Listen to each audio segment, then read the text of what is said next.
r/AskReddit by Redmond Dts. What's a loophole you abused until it was closed? I always click the help button at unattended paid parking structures. It's a 50-50 chance that the attendant that's supposed to go out and help you won't bother and just open the gate. There are 4 locations in Hollywood that this happens at that I will take to my grave. Parking garage in college. First 15 minutes were free. I'd park, go to my classes, hit the gym, grab some food, see friends, normally a few hours. When I left, I'd grab the big metal top from the 50-gallon barrel trash can near the entrance. Then I'd walk through the entry, holding the metal trash top, to set off the sensor, making it seem as a car was coming in. Get a new ticket, return the top, and use the new ticket within the 15-minute time frame to drive out for free. Back when Best Buy sold strategy guides, and GameStop bought them as trade-ins, I would buy up all the ones that went clearance for 1 cent and go across the street to sell them each for $1. Paid for my GameCube and PlayStation 2 that way. Because I was a manager for a small privately owned business, it was my responsibility to update the company website, which was some do-it-yourself Squarespace thing. I always told the owner that I should be getting paid extra for the extra responsibility, as the website didn't even exist when I was hired, but she refused. So one day I linked their site to my personal Google AdSense account and continued to earn passive income 4 years after I left because the owner never bothered to view her own company website. And if she ever did see the ads, she most likely had no idea how they got there or how to remove them. Back in the payphone days, if your call didn't go through, you got your quarterback. I'd call home and let the phone ring once and hang up. I'd call a second time, let it ring twice and hang up. I'd still have my quarter and my mom knew I was ready to be picked up from school. Went away when payphones did. Graduated from a well-known college 20 years ago.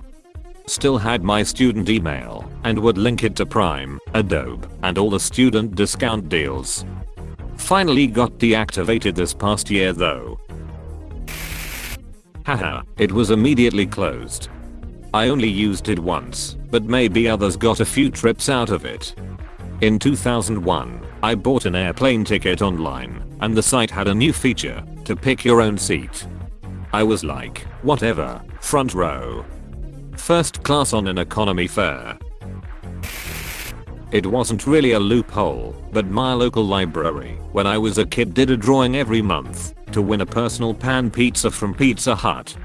All you had to do was read 5 books and you'd fill them out on this piece of paper with your name on it. I was there all day, often because my mom didn't want a mom, but luckily I liked to read, so I would win that free pizza every time. I don't know if other kids read that much or even knew about it or what, but the library definitely parented and fed me for years. Years ago, the CVS reward card coupons weren't checked against what you bought. Got a $1 off coupon for laundry soap? Get $1 off a soda instead. The employees didn't care, and it took a couple months for it to get fixed. I worked at CVS 2012 to 2015, and we were explicitly told to never eject a coupon if the customer wanted to use it for anything, even if it was expired. Override all stops in the system to please the customer. Hey, I found this 1000% off coupon. This is not a loophole, but if you ever are participating in a raffle, bend your ticket in half and straighten it so that it's slightly tented when you toss it in the basket. All the other tickets will be flat and laying together, and yours will be more likely to get picked because it's bent. Free SiriusXM. I cancelled it. The company stopped billing me, but never actually shut it off. Lasted 4 years. Coca-Cola used to offer digital $5 Amazon credits at Christmas time to anyone who entered 10 bottle cap codes on their website, with a limit of $10 per email address. I was having a particularly lean year, so I created a number of new free email accounts so I could claim my family's stockpile of old bottle caps. I got about $1,400 in Amazon credit out of it. I did that too, got my son a Nintendo Switch for Christmas that year. There have been a few versions or iterations of it, but the GI Bill generally refers to the pact that if you serve in the United States military for 3 or more years, you can go to school for free. From 2006 until 2015, an error in how the post 9/11 GI Bill was written gave free school to everyone in the Coast Guard accidentally. Basically, the part of the bill that outlined who was entitled to the benefits of the bill included the Coast Guard as one of the uniformed services of the armed forces, but the part of the bill that detailed how benefits were earned only spoke to the requirements imposed on Department of Defense service members. The Coast Guard isn't under the Department of Defense, it's in the Department of Homeland Security. A literal reading of the bill at that time said a coastie could go to school for free, but never had to earn it. As soon as their induction paperwork was processed on their first or second day in the service, they could leave and then go to school for free.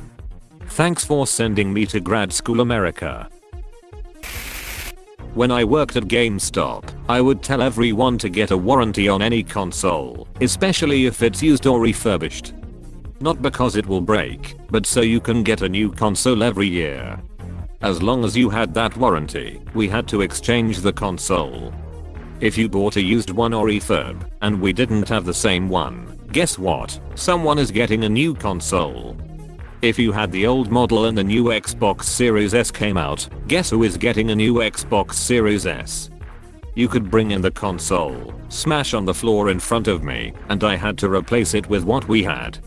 As long as you did it with that year warranty. Every time I picked up an Amazon locker at Rite Aid, it gave me a $5 introductory coupon for anything in the store. Took them over a year to stop doing this. Years ago, like over 20 years lol, my local post office had envelope packets out on the table for people that were new to the area.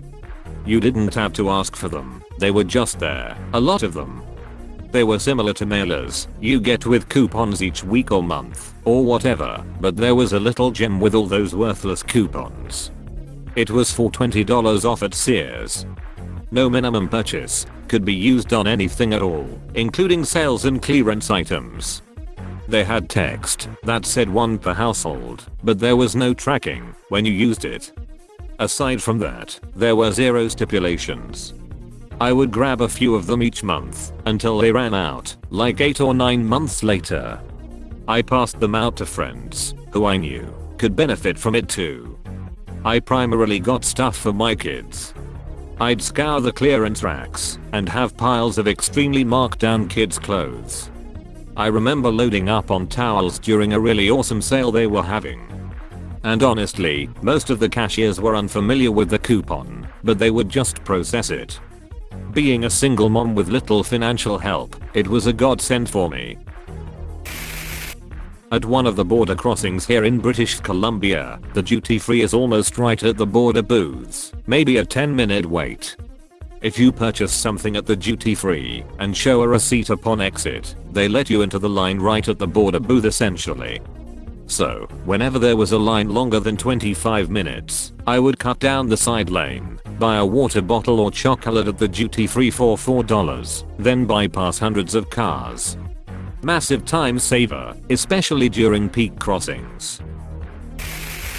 80s, we could put a quarter in the school payphone, and then just as you heard it clink, you'd click the hang up lever almost fully. The line would open to make a call, and your quarter would be in the change return slot. Reminds me of the mini gumball machine I had as a kid that couldn't tell the difference between a quarter and a penny. Years ago in 2001 or 2002, you could call up the cigarette company, mine was Players, tell them one cig was messed up, or like, the tinfoil wasn't perforated, something basic, and they would send you a whole carton for free. In a really nice solid box. You didn't even have to prove it. Hello Players, one of my cigs didn't have a filter in it. Can I get a coupon for a free pack or something please? Sure, what's your address? Boom. 3 days later, full carton. I did that for quite a few years before it filtered down to you have to prove it to oh we are sorry to hear that. In Australia in the mid 2000s, Telstra, mobile provider, used to give you credit for making calls later at night. Optus, another mobile provider, used to give you free calls late at night. So, I used to have 2 phones and use the Optus one to call my Telstra one overnight and just leave them on the call all night. Would get $30 to $40 of credit on the Telstra, and the Optus plan cost like $5 a month, so basically free mobile for a few years. Played Doom on the cash register at work. They patched the exploit I used to do it the next year. That's all folks. Thank you for watching. If you like videos like this one, why not like and subscribe for more. Have a nice evening.